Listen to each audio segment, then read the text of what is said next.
Olá, como você está? Tudo bem? Mais uma vez estamos aqui para mais um vídeo. Só que esse agora é mais polêmico um pouco. E eu espero que você, ao assistir, que você assista todo ele. Se não puder na hora, continue depois. Eu não sei quantos minutos serão. Porque ele é um pouquinho complicado, tem alguns assuntos polêmicos, mas eu serei muito respeitoso, de maneira que jamais eu vou ofender qualquer interpretação, qualquer ideologia, tá bem? Eu queria falar sobre a linha do tempo. Nós vamos começar aqui na era igreja e vamos até o finalzinho, lá no finalzinho de tudo, o trono do reino, até o finalzinho lá. Mas o assunto é muito polêmico e algumas pessoas às vezes ficam bravas, mas não precisa, porque nós temos que respeitar o entendimento das outras pessoas, tá bem? Então nós temos a base cristã com o Antigo Testamento, que nós todos sabemos disso. Então, com a chegada da igreja, que é a era atual, nós vamos começar nela, tá bem? Você e eu levando em conta que a era atual foi toda profetizada no Antigo Testamento. Isaías profetizou sobre quase todas as coisas direcionadas a Cristo. Então, quando a Bíblia, lá em Mateus capítulo 24, fala do princípio das dores, tem coisas lá que nós podemos ver claramente que estão acontecendo hoje. Falsos cristos, falsos profetas, guerras, nações contra nações, reinos contra reinos, fome, peste, tristeza, agonia, tudo isso nós estamos percebendo na era atual. Então veja bem, quando você e eu entendemos essa era atual, nós vamos acreditar que o fim desta era atual será com o início da grande tribulação. A grande tribulação não é uma invenção, não é uma loucura, é uma realidade. Só que é o seguinte, quando é que essa grande tribulação vai começar?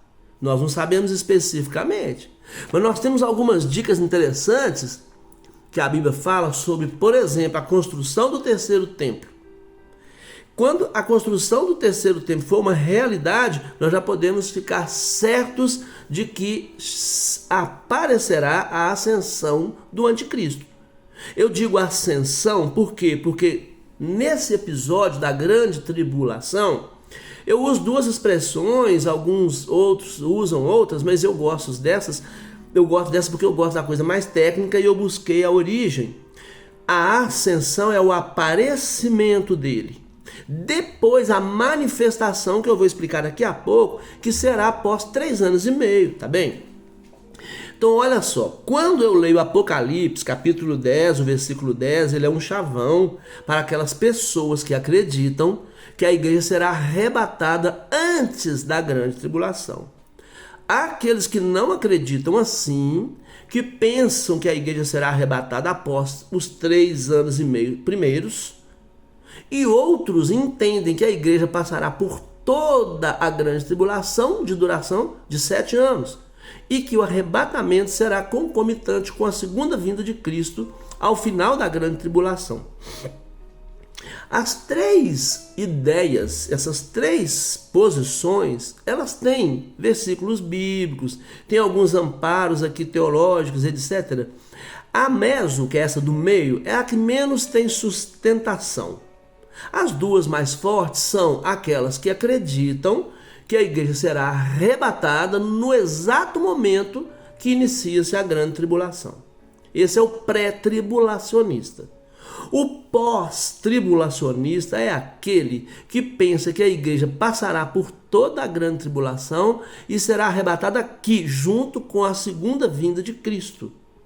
Ambos têm bases bíblicas, têm direito de pensar assim, têm as suas definições, interpretações, isso não é pecado. Essa interpretação não influencia no aspecto de salvação, então não há problema.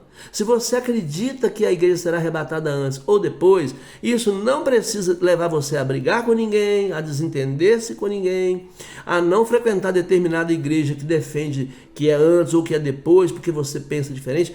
Isso não vai influenciar em salvação, não vai influenciar em vida cristã, não vai influenciar no ID, né, no apresentar o evangelho às pessoas. Então, primeira coisa, se despir da armadura de guerra, no sentido desse pensamento, tá bom? Que nós temos que vestir a armadura de guerra para enfrentar o inimigo, né? Mas não deixe que isso te influencie, te chateie, te fique com raiva, porque nós estamos crescendo à medida que vamos estudando.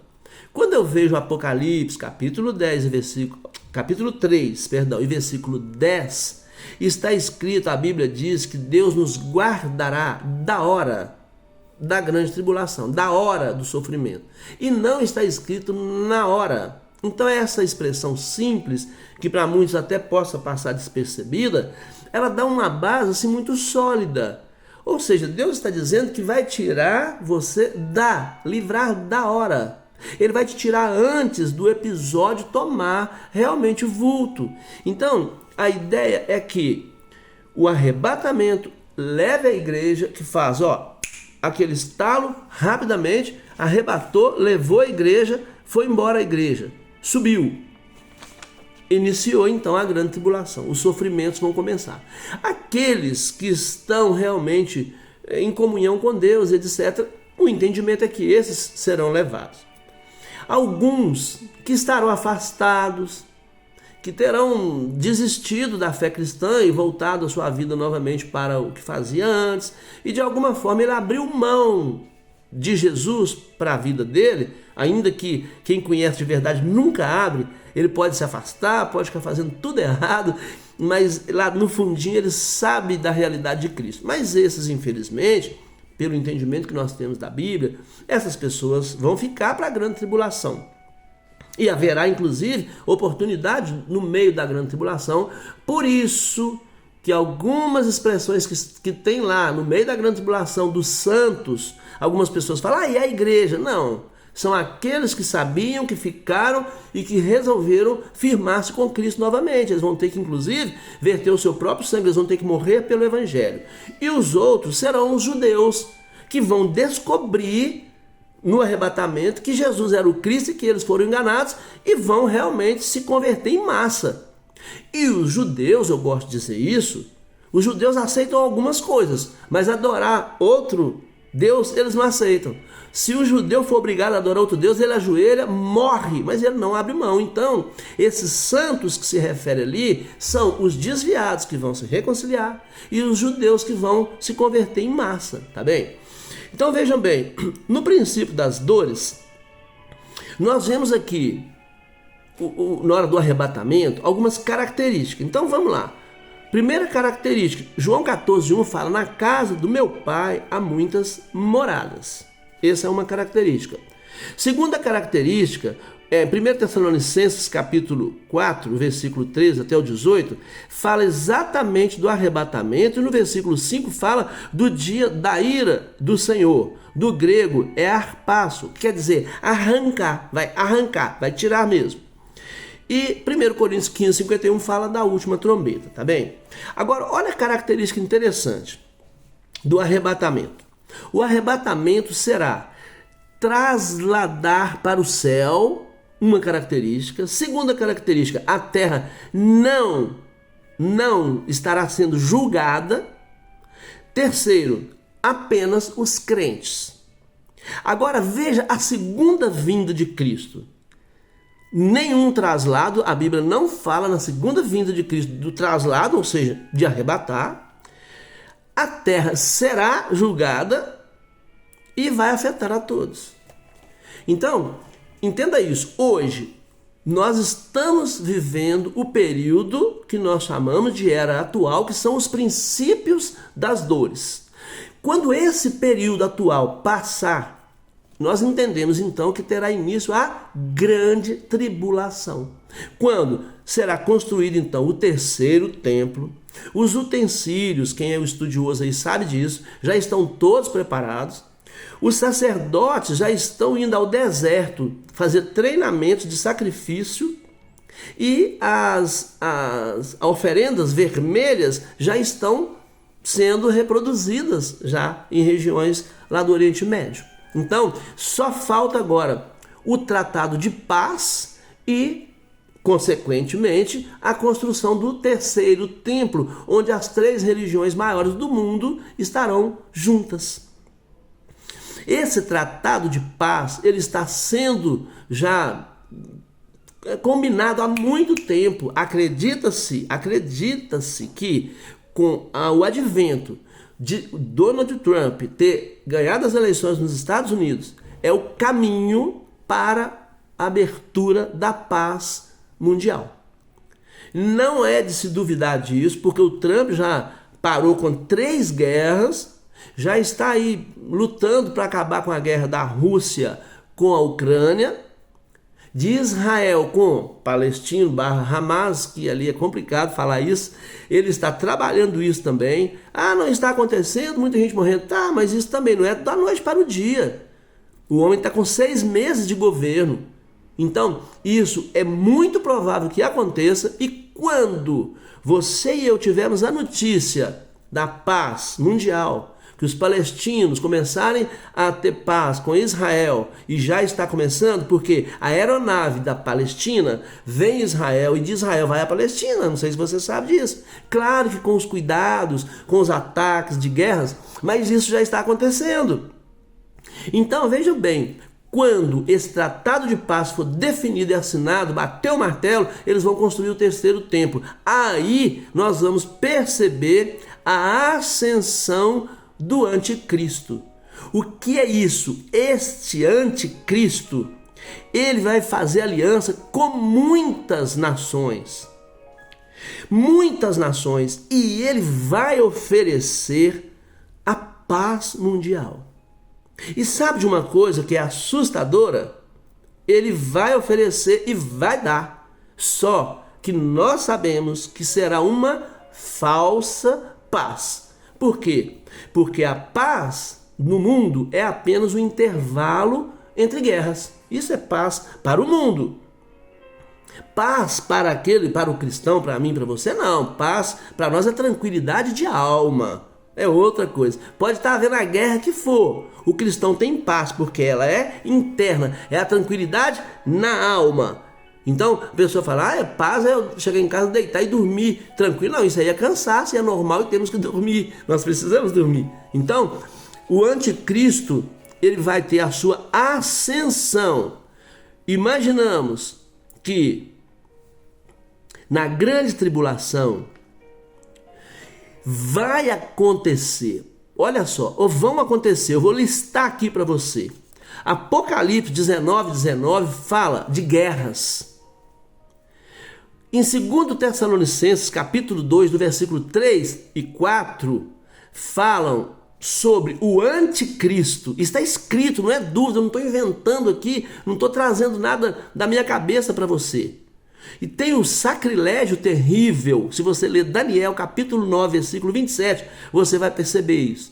Em Mateus capítulo 24 também, do versículo 15 e 16 também, fala do abominável. Está escrito, não tem como escapar, sabe? Fala também em Apocalipse 16, do versículo 8 ao 11. Fala claramente sobre pragas, fomes, desastres, tudo isso vai acontecer nesse período da grande tribulação. Em Mateus capítulo 24 ainda, do versículo 23 e 24, fala dos falsos profetas. Olha isso, dos falsos profetas. Aí fala, eis aí o anticristo, dos falsos profetas. Haverá perseguição aos judeus, imagina isso. Vão perseguir os judeus e vão perseguir cristãos. Mas a igreja não foi arrebatada? Foi, mas eu não te disse que alguns estavam desviados, estavam afastados e ficaram? Mateus 24, do versículo 9. Apocalipse 13, do 5 ao 7 também fala. Haverá perseguição aos cristãos? Sim, porque muitos vão ficar. Se você e eu, você que está me ouvindo, se você tem Cristo na sua vida e você se desviar, se afastar e ocorrer o arrebatamento, você vai saber que foi o arrebatamento, porque nós sabemos isso, nós estudamos isso a vida inteira. Eu estou no Evangelho há 30 anos, eu sei que vai acontecer o arrebatamento. Se ele vai ser antes ou se vai ser depois da grande tribulação, como alguns defendem, eu respeito todos, mas vai acontecer. As pessoas que estiverem aqui, os cristãos desviados, muitos vão continuar desviados, vão aceitar a marca da besta, vão continuar porque vão querer, vão ver uma paz, vai achar que é bom e vai aceitar. Mas muitos não vão aceitar porque sabem, se aceitou a marca, acabou. Depois do final da grande tribulação, acabou. A segunda vinda de Cristo vem e ele está perdido. Então não haverá possibilidade, a menos que ele morra pelo evangelho durante a grande tribulação. Muitos não vão querer. Então haverá perseguição aos judeus e aos cristãos? Sim, até porque os judeus têm que compreenderem que eles foram enganados. Sem a perseguição, isso vai ser mais difícil da compreensão dos judeus. Então, veja isso. Iniciou-se então a grande tribulação, concomitantemente, a igreja arrebatada. Tirou a igreja, começou a grande tribulação. A falsa paz vai surgir. As alianças vão acontecer. O anticristo vai exigir a marca dele na fronte ou na mão direita. As pessoas que não aceitarem essa marca não vão comprar, não vão vender, não vão negociar, não vão ter o que comer. Teve um amigo meu que disse, não, se a igreja ficar na grande tribulação, e eu acredito que vai ficar, eu vou morar numa mata, num lugar aí, lá eu planto, como frutos, bebo água do riacho. Meu amigo, a perseguição será implacável. Você acha que quando tiver a grande tribulação, as pessoas vão ir para um lugar de mata e vão ficar lá comendo, bebendo, montar uma casinha como os chineses fazem nos vídeos aí que tem no YouTube? E você vai arrumar umas galinhas, uns patos, uns cachorrinhos e vai lá plantar uma horta e ficar comendo, lá vivendo na boa e pronto. Claro que não, a perseguição será implacável, o mundo será dominado completamente, a inteligência artificial está aí, as pessoas serão pegas, não haverá possibilidade. Os crentes que ficarem aqui, meu amigo, se a igreja ficar, é impossível, o povo crente vai ter que aceitar a marca da besta. Eu não aceito, vai morrer de fome, vai ser preso. Não é possível, ninguém vai aguentar. Grande tribulação não é brincadeira, é o abominável. É aquilo como nunca aconteceu em toda a história. Então a perseguição vai acontecer, a perseguição e vai ser terrível. E o que vai acontecer então? Iniciou-se a grande tribulação, eu creio assim, outros também, a igreja foi arrebatada, a grande tribulação iniciou-se. O anticristo vai simplesmente então ter a sua ascensão, ele vai aparecer, vai oferecer paz, vai oferecer segurança, vai oferecer tudo e vai dar. Ainda que a paz seja falsa, vai dar. Só que ele vai caminhando, o mundo será lindo, maravilhoso, estupendo, majestoso, magnífico, vai ser maravilhoso ele. Sabe por quê? Até 3 anos e meio. Chegando então 3 anos e meio, o templo construído, o trono do templo estará lá. Sabe o que vai acontecer? Aí eu uso a expressão manifestação do anticristo. Por que eu uso antes ascensão? Porque é o aparecimento. 3 anos e meio vem a manifestação, ou seja, aquele que ascendeu, que apareceu, se manifesta. Ele senta no trono e diz, eu sou Deus, eu quero ser adorado, quem não me adorar, acabou, vai morrer. Então as pessoas vão descobrir, aqueles que tiverem entendimento, como os judeus, eles vão se lembrar da leitura, dos aprendizados que eles tiveram, que aquele é o anticristo. E eles vão então detectar que a grande tribulação está acontecendo. Se eles terão a marca ou não, não sei. O que os judeus farão quando isso acontecer, porque eles têm as suas ideologias, os seus pensamentos, são muito seguros, são muito firmes, são muito dedicados, mais do que muitos de nós. O judeu é muito religioso, entre aspas. Então, o que vai acontecer? Quando o anticristo sentar no trono, o judeu não aceita adorar. De jeito nenhum. Então o que vai acontecer? Vai ter uma conversão em massa dos judeus. Mas serão mortos. Serão. Muitos serão mortos mesmo. Mas o judeu, meu amigo, não adianta. Ele não adora outro Deus. Pode cortar a cabeça dele, pode pegar os filhos, sacrificar na frente deles. Eles não abrem mão. Deus para ele é tudo. Então, quando eles descobrirem que Jesus era o Cristo, que muitos não acreditam, aí já estará a grande tribulação assolando, com doença, sofrimento. Vai ser um sofrimento terrível. A perseguição será implacável durante a grande tribulação. Por mais que eu escolha palavras, que eu busque no dicionário, que eu faça 1000 anotações bonitinhas aqui para te trazer, para mostrar a grande tribulação, eu não vou conseguir muito sucesso. Sabe por quê? Porque o que vai acontecer nunca aconteceu. O povo não tem ideia, ninguém tem ideia do que será a grande tribulação. O sofrimento será algo absurdo. Absurdo se você e eu andarmos em Cristo. Você vai falhar, como eu falho, como nós falhamos. Ah, mas é muito difícil. É difícil mesmo.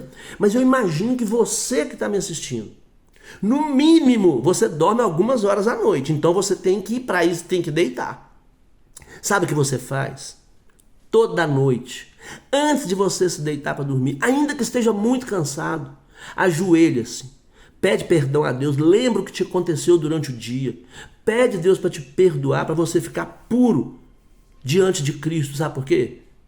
Porque você pode acordar pela manhã com uma notícia terrível.